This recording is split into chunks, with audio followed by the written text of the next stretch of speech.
Hinablot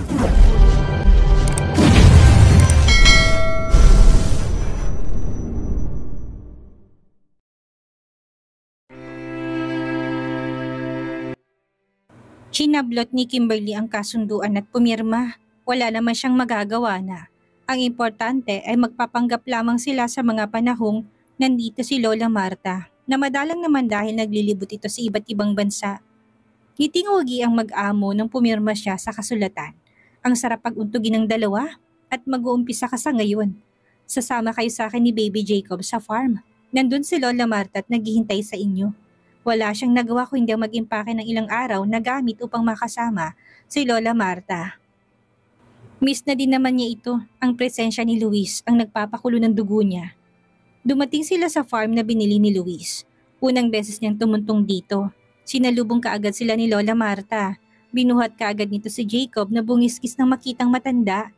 Nakita niyang may namuong luha sa mga mata ni Lola Marta pagkakakita sa kanilang mag-ina. Walang araw na hindi ko kayo iniisip. Miss na miss ko kayo. Hinawakan niyang kamay ng matanda at hindi din niya maiwasang maging emosyonal na makita itong naluluha na. Nagyakap silang tatlo ng mahigpit. Napadakong mata niya sa terrace kung saan may nakatayong monster. Nakita niyang tinatawag siya ni Luis. Nagpaalam na muna siya sa matanda. Bagong paligong binata, ang gwapo nito sa simpleng white t-shirt at baggy pants. Medyo nadismaya siya sa pantulog nito. Usually kasi shirtless ito kumatulog, ngunit sinaway niya ang kaharutan. Hiwalay na sila. Hey, anong pinag-uusapan niyo ni Lola Marta? Tanong nito. Wala, nagkamustahan lang. Siguraduhin mo lang. Huwag kang magsusumbong na nangyari sa atin. Wala siyang alam, ayokong bigyan siya ng alalahanin. Kaya itago mo mabuting kalaguyo mo. Sa oras na makarating sa kanya yan, malilintikan ka sa akin. Makakaasa kang hindi ako magsusumbong pati ng pagkakaroon mo ng kabit. Naputol lang sasabihin niya na makita niyang lumabas ng liti nito sa leeg sa galit. Ang trabaho mo'y magpanggap ng mabuting may bahay at may maganda tayong pagsasama sa mata ng lola ko. Do not get attached in this place. Dahil kapag umalis ng lola ko, aalis ka na din dito. You do not belong here, understood? Tiim ang bagang nasabi nito. Hindi siya kumibo, nasaktan siya sa binitawan nitong salita. Ngunit dapat siyang maging matapang. Calm down, matulog na tayo. Tabi ba tayong matutulog? Ubod tamis ang ngiting ibinigay niya dito. Wala akong choice kung hindi hayaan ka dito sa loob. Diyan ka sa sofa. Dito kami sa bed ni Baby Jacob. Ayaw ka nang madumi. Maligo ka na muna bago. Bago ano? May gagawin ba tayo? Sa bagay, matagal na din naman ang huli tayong panunukso niya. Maligo ka bago ka humiga sa sofa. Uulitin ko ha. Hanggang ma-absorb ng mapurol mong utak, hindi na kita mahal. Hindi na kita papatulan. Madumi kang babae. Tumalikod na siya at huminga ng malalim upang pigilan ang anumang emosyon. Inayos niyang dalang gamit, ilang araw lang naman kapalit ng 10 milyon. At kalayaan ng tatay niya, magtitiis na siya. Binuksan niya ang closet. Huwag mong papakialaman ang gamit ko, ilagay mo lang sa gilid ng maleta mo. Hindi ka magtatagal dito. Yung gamit ni Baby Jacob, pwede mong ilagay sa tabi ng gamit ko. Ang sungit mo, para tayong walang pinagsamahan. Nilapit niyang katawan sa lalaki ng lalaki ang mata. Tinulak siya nito palayo. O bakit? May nararamdaman ka pa ba? Tinitigasan ka pa rin naman yata sa akin. You're crazy. Wala na akong nararamdaman kahit ano para sa'yo maliban sa puot. Ay, grabe ka naman. Nagulat siya nang binuhat siya ni Luis. Magkahalong kaba at excitement na kanyang naramdaman. Medyo na-alarm ang utak niya. Tinutukso niya lamang ito upang makaganti ngunit ayaw niya magpagamit dito na hindi siya sigurado kung tatanggi nga ba siya. Naputol ang pag-iisip ni Kimberly nang buksan ni Luis ang pinto ng banyo at itinapat siya sa ilalim ng shower. Maligo ka nang luminis ang utak mo, sabi ng lalaki saka siya iniwan sa loob ng banyo. Nakatapis lamang siya ng tuwalya paglabas ng banyo. Buti na lamang at patay na ang ilaw. Tanging ang lampshade na lamang ang nagbibigay ng bahagyang liwanag. Nakita niyang natutulog na si Luis. Hindi niya mapigilang pagmasdan ang natutulog na binata. He looked so strong and handsome. Parang ang sarap magpa-headlock sa biceps nito at gawing una ng malapad nitong dibdib.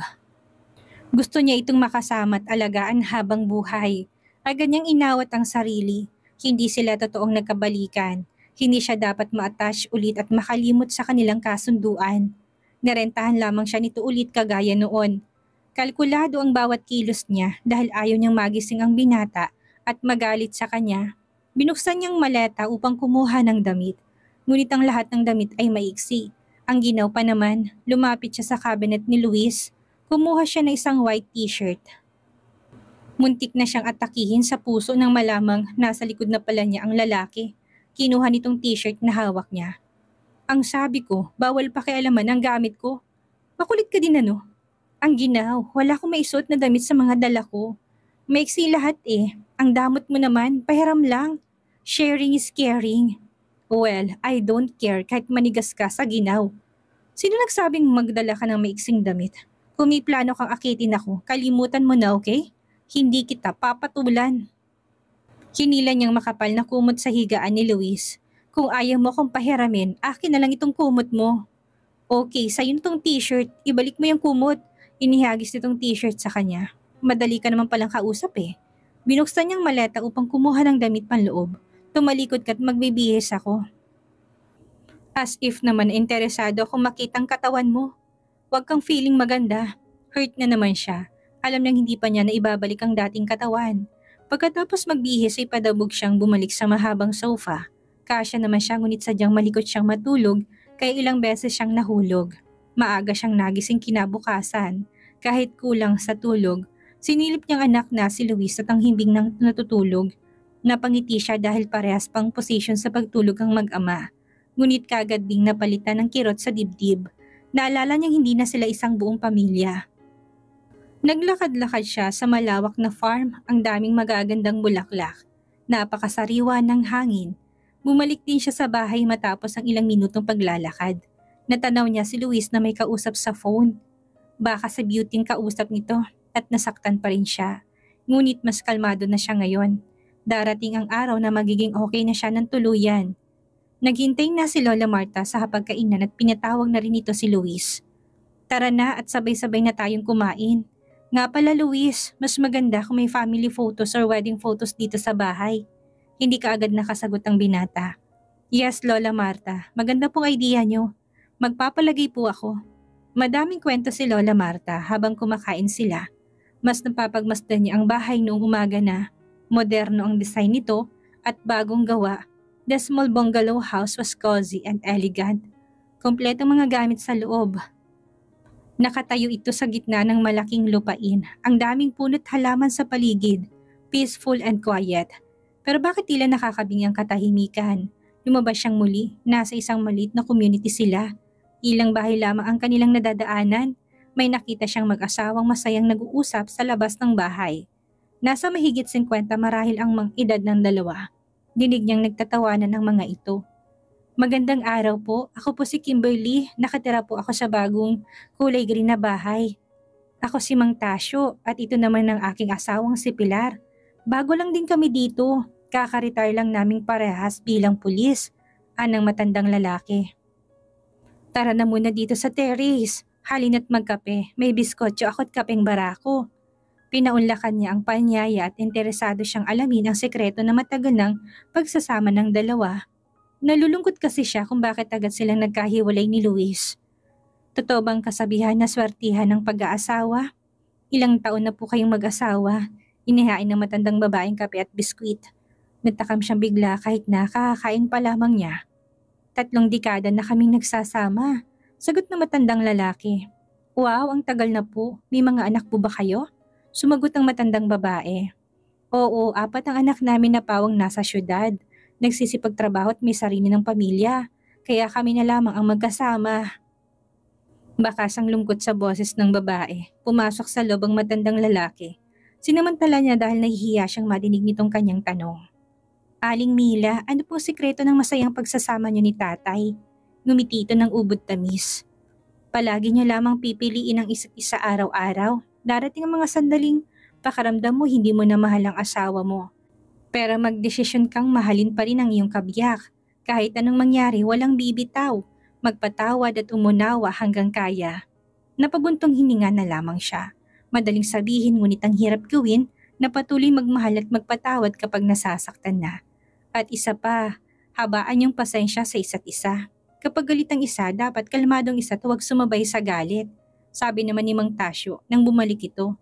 Salamat po sa mga payo, sabi niya.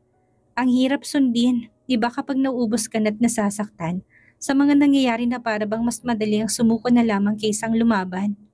Masarap ding makipag-usap sa ibang tao.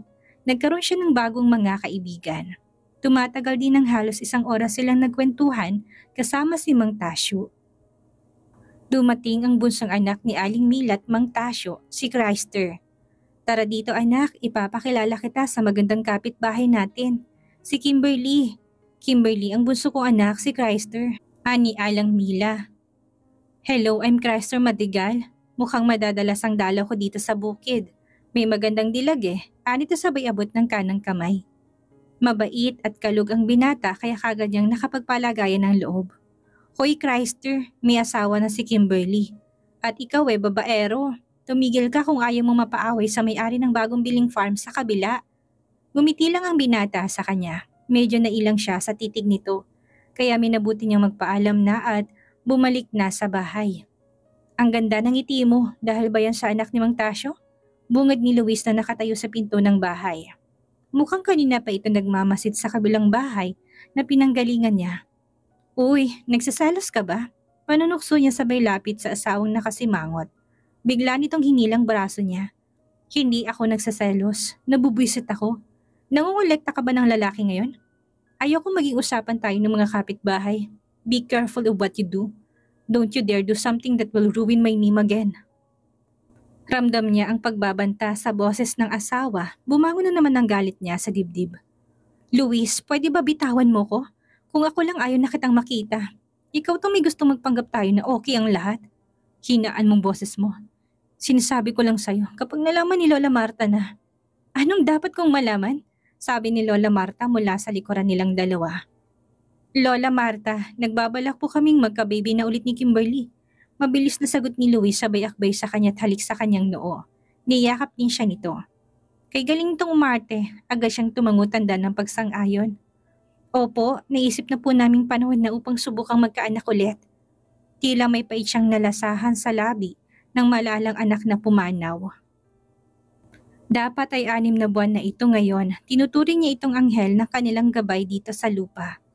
Ay, tama. Magplano na nga kayo. Sang-ayon ako sa kagustuhan niyang magkaanak na ulit. Mas madami, mas mainam. Sige, ako na munang bahala kay Baby Jacob. Hindi muna ako alis ng Pilipinas para mas magkaroon kayo ng time para sa isa't isa.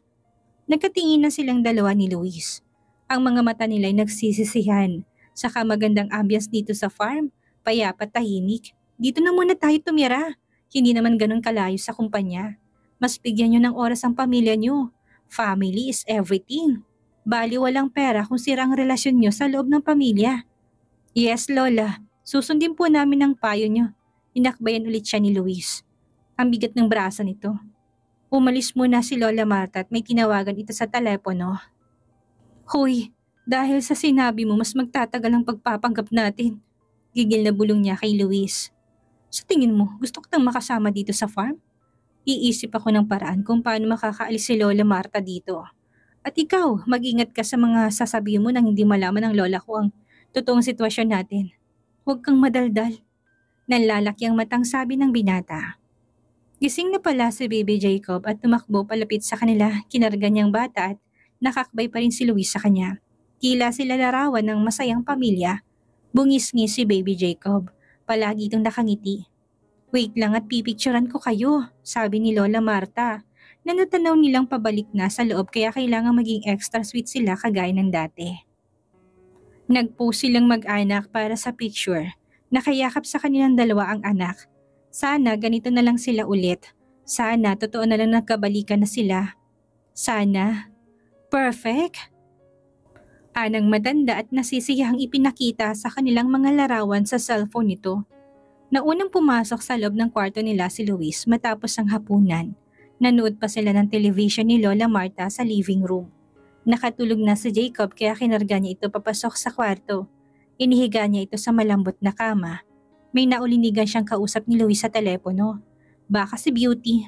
Muling kumirot ang dibdib niya. Minabuti niyang lumabas na lamang muli ng kwarto upang hindi niya madinig ang anumang usapan ng mga to. Of course, sinisigurado kong papayag si Kimberly na magpanggap na okay kami sa harap ni Lola Marta. Hindi ako papayag na mawala ang lahat ng pinagtahirapan ko. Madami pa akong gustong mangyari sa Unicorn Marketing Agency. Buti na lang at nalaman natin ang tungkol sa last will ni Lola Marta. Natutup niyang bibig, hindi totoong ang inaalala ni Luis ay ang kalagayan ni Lola Marta. Wala itong ibang iniisip kundi ang sariling kapakanan nito at ang negosyo. Naningkit ng kanyang mga mata. Pumasok na si Luis mula sa veranda at nakapamewang niyang hinarap ito. Medyo nagulat to nang makita siya. "Sinong kausap mo?" Sita niya. "Wala kang pakialam at bakit ka nakikinig sa usapan ng may usapan?" "Hindi ko sinasadyang madinig ang usapan niyo. Wala kang alam at hindi mo kailangang alamin. Hindi ka na bahagi ng pamilyang ito. Ina ka na lang ni Jacob." Huminga na lamang siya ng malalim. Kailangan niyang habaan ng pasensya. Nagubad ang damit pang itaas si Luis. Bigla siyang naalarma, lalo na't nagsisimula na din alisin ang sinturon. Ayaw naman talaga niyang tumingin pero nakainganyo ang magandang pangangatawan ng binata. Yung six-pack abs ang dahilan kung bakit ilan na pa akong mata niya.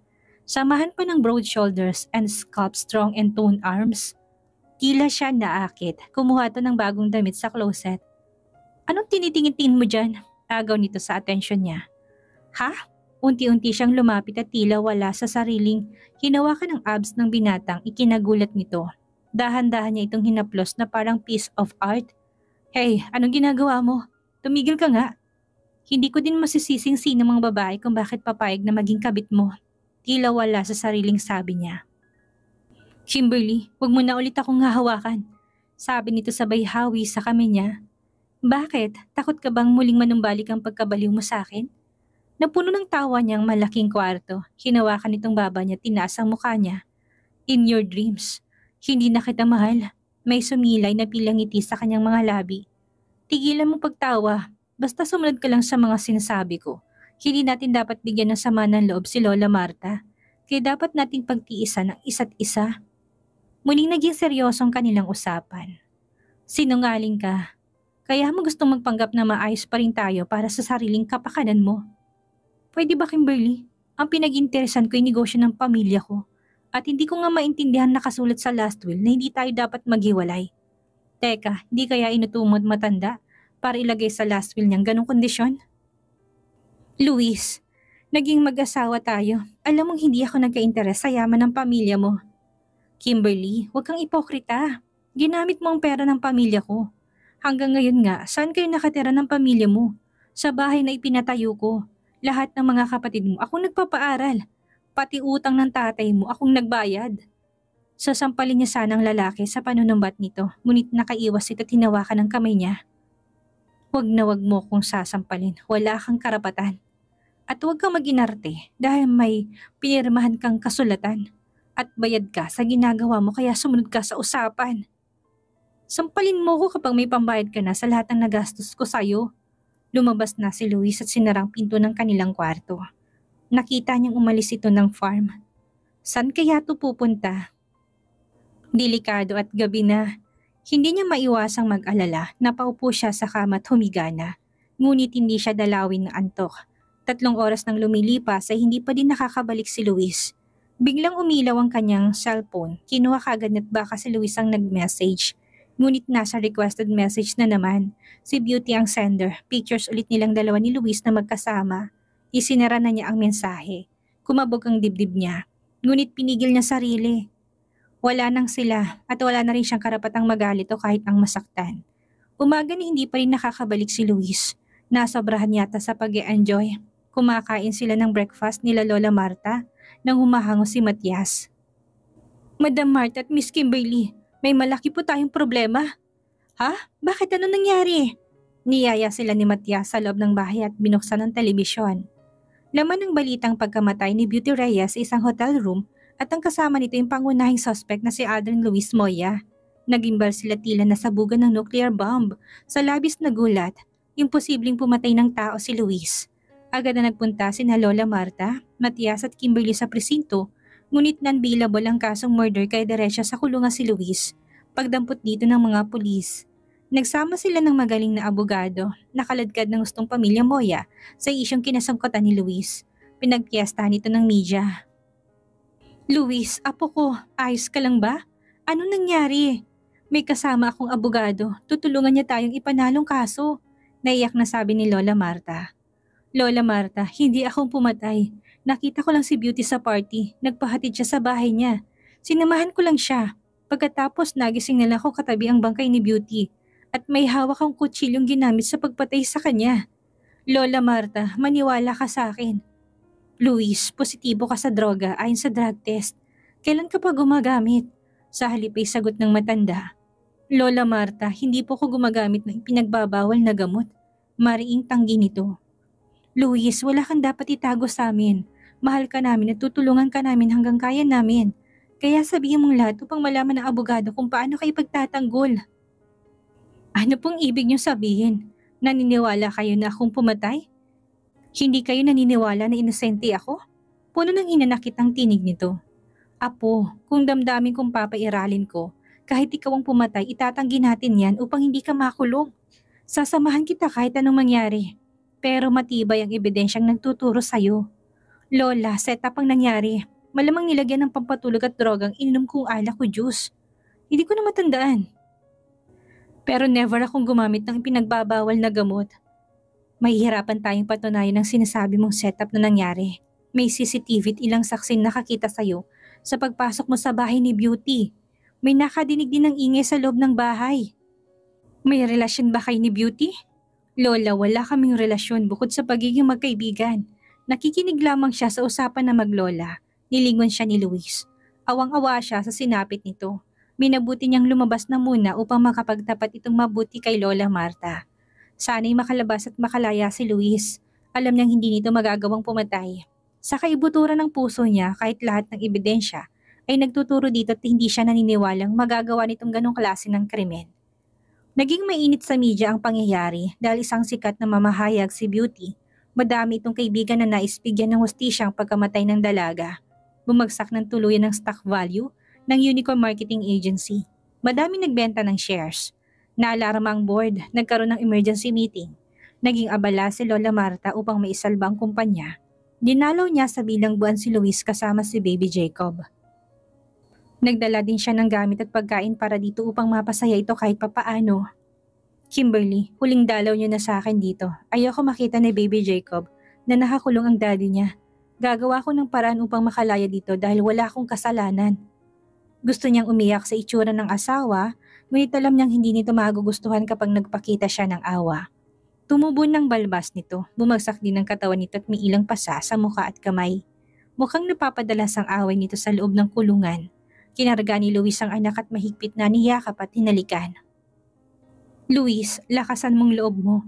Malalagpasan mo mga pagsubok. Hindi yan ibibigay ni Lord sa'yo kung hindi mo kaya. Pwede ba, Kimberly? Tumigil ka. Hindi mapapagaan ang kahit na anong sasabihin mo pinagdadaanan ko. Kung inaakala mong babalikan kita dahil sa nakakaawa kong sitwasyon, nagkakamali ka. Never kitang babalikan. Pakiramdam ko, ikaw ang malas sa buhay ko. Wala nang makilala kita, naging magulo ng buhay ko. Hindi niya pinansin ang masasakit na sinasabi ni Luis. Hindi na niya dapat pang dagdagan ang pasanin nito. Magtiwala ka lang sa Diyos, magdasal ka. Tutulungan ka naming makalabas dito. Pangako. Kimberly, sana ay ito nang huling pagpunta mo dito. Sa susunod, hindi na kita lalabasin. Tapos na tayo. Huwag ka na umasa magkakabalikan pa tayo. Anyway, may lalaki na namang mag-aalaga sa'yo. Kaya tsak na masaya kayong dalawa, nakabit mong nakulong ako. Mas malaya na kayo, Luis. Wala akong... Pansamantala habang nasa loob ako ng kulungan, ay ipapaubaya ko sa iyong pag-aalaga kay Jacob. Siguraduhin mo lang na mababantayan mo siyang mabuti. Putol ito sa nais niyang sabihin. Huwag kang mag-alala, akong bahala kay Baby Jacob. At hindi mo kami mapipigil na dalawin ka. Gusto ko lang malaman mong naniniwala ako sa'yo. Tumayo ng binata at naglakad papasok sa loob ng selda na tila walang nadinig. Maghihintay kami sa ni Baby Jacob. Nagpatuloy ito sa paglalakad. Ilang ulit siyang bumalik sa bilangguan, ngunit ayaw na talaga siyang kausapin ni Luis. Ang ginawa niya, nagpapadala na lamang siya ng sulat at pictures ni Baby Jacob, ngunit walang sagot ang mga sulat niya. Hindi niya tuloy alam kung nababasa ba nitong ang mga liham niya o tinatapon lang nito. Nagkaroon ng unang hearing ang kaso. Walang magawa ang pera ng pamilya Moya. Binantayan ng media ang murder case ni Beauty.